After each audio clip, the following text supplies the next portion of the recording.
The following are some of the suggested patterns that you can use to organize your persuasive speech.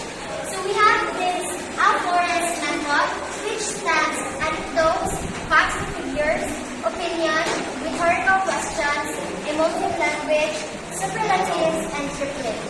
Below are the rules in applying these patterns. Number 1, anecdotes. This begins your speech with a personal story or observations or experience. So, ang nakabuta, ang anecdotes daw, kaya dili lang nyo maibigay na yung mga after nyo maibigay na yung mga problem, is magkuhan kag-anecdotes kaya nga, mag-reflect na daan sa inyong kaugalingan before na mag-explain na inyong topic. And then number 2, facts and figures. This provides striking statistics that can support your ideas. So, ang ganitong facts and figures, like, kung sa essay, pagkita kayo mo siya ang body, dito ka maghatag sa ibang mga supporting details, mga supporting ideas. And then number 3, opinion. This in your opinion. You can begin your statement with, I believe that. Like, kanang maghatag na rin na ito, paugaling yung panalag, ito paugaling perspective. Manang ito kag, I believe that. Ano siya, may example. And then number 4, the rhetorical questions. Think of an engaging rhetorical questions, like questions you do not intend to elicit answers but to make a point. Like, ang kani siya ang questions is, dili siya mangayo og answer but imo lang gusto i-prove ang imong point. Kung siya rhetorical questions, dili ka mangayo answer ang imo lang ma-prove ang imong point.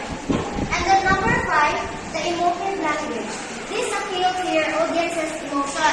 So, ikaw mga author or ikaw mga nagkuhan sa imong persuasive speech, dapat i-consider nimo ang imong mga audience to consider their emotions. And then number 6, the superlatives. Use superlatives to exaggerate an idea. Like, kanang ang imong topics like kanang mo imong overly complex ka imong ana-ana in order ka kanang masagdan sa imong mga listeners. And then lastly, the tripling. The rule of this in the English writing principle simply entails using the 3 walls together to reinforce the point. This way, and this may add to the effectiveness of your persuasion. A classic example is Julius Caesar's statement like, Veni, vidi, vici, I came, I saw, I conquered. So below are the examples. So number 1 is the anecdote. As we all know, the anecdotes is where you get your speech from observing or kanang magkatato o imong pag-imupi pa siya ingawit lang refer sa imong observations and experiences. So the anecdotes is the introduction. And number 1 is, it is sad to share how my friend's father died of lethal injection 2 years ago. He suffered and was killed for a crime that he never did. Na-accused ang father sa friend at nga was anecdotes. And then, there is a reason for the state to revive the death penalty. That is the anecdotes. And let's see the facts and figures, which is the body. When RA 7059, the death penalty law was still active, 6 innocent people out of 10 convicts were dead. So sa RA daw, 7659, death penalty law was still active daw. Yeah, 6 daw innocent people ang namatay and 10 convicts were dead. And 2.1 is reviving this is unjustifiable.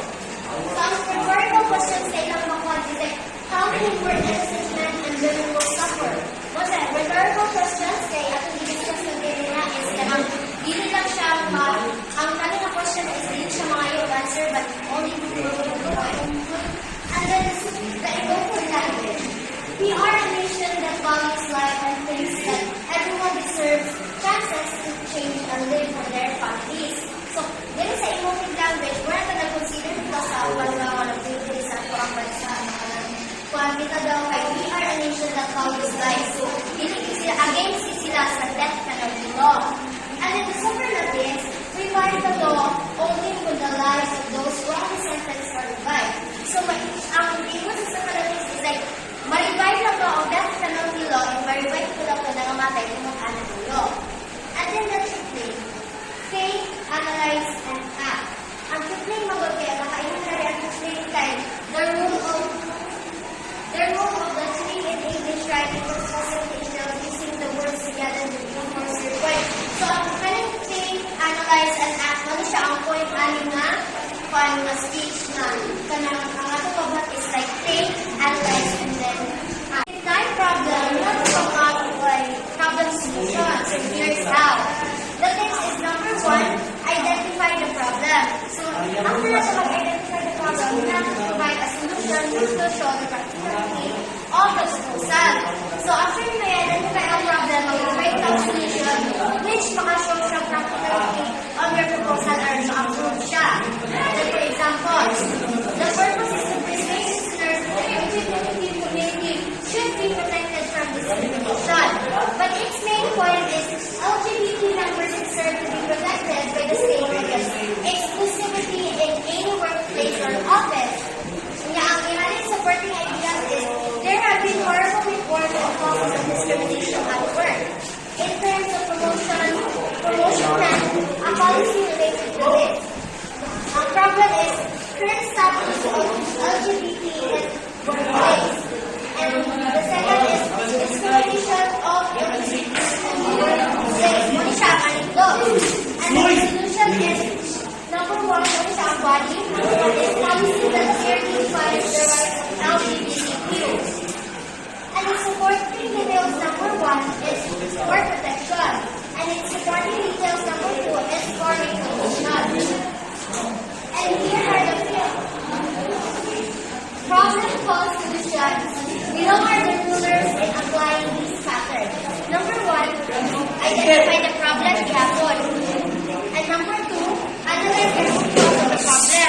So before ka mag-analyze sa root, before ka identify sa imong problem, imo sang i-analyze kung sa gigi pwede ugandanan ng problem. And then number three, provide a solution to the problem. After nimo makita na nimo kung sa ugatan sa problem, makita na yung solution. Like for example, ang purpose is to persuade listeners why states or government teams to converge with the private sector in maintaining and protecting national heritage sites. So its main point is preserving our national heritage sites such as century-old churches, theaters, and other artifacts is the least priority of the government, so they should be tied up with the private establishment to maintain these historical places. And supporting ideas to add to the problem is one can observe that these sites are losing their historical and cultural value. And its introduction is list of historical sites of the Philippines. What siya mga possible na mga one titles na ano. Number two is not priority of the government. Kaya ang yung body or the root cause is budget allocation and percentage allocated to the preservation of sites. And its government solution is promote public and private partnership.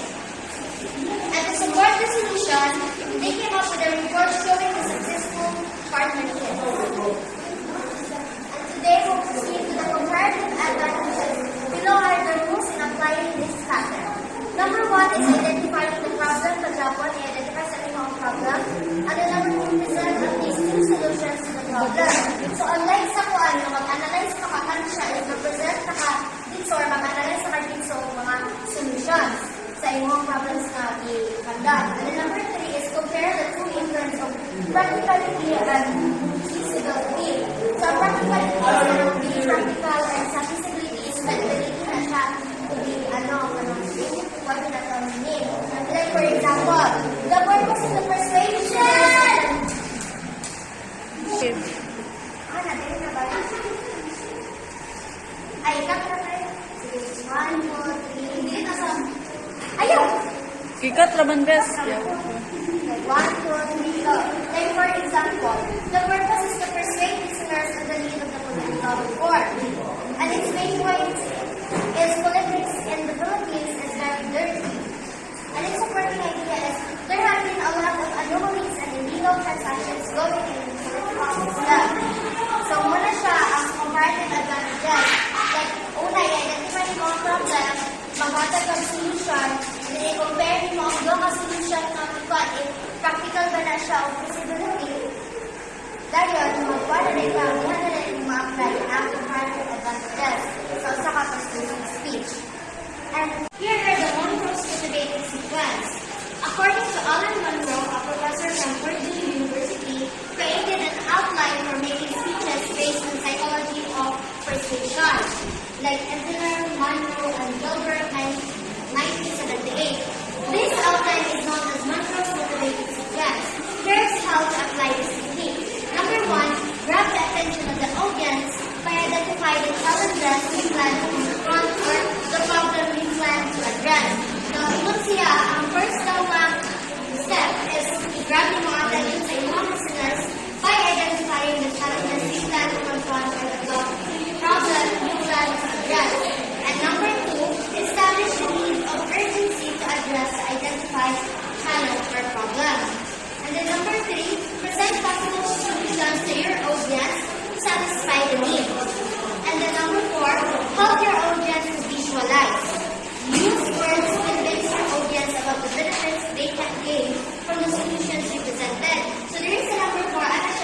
fun, like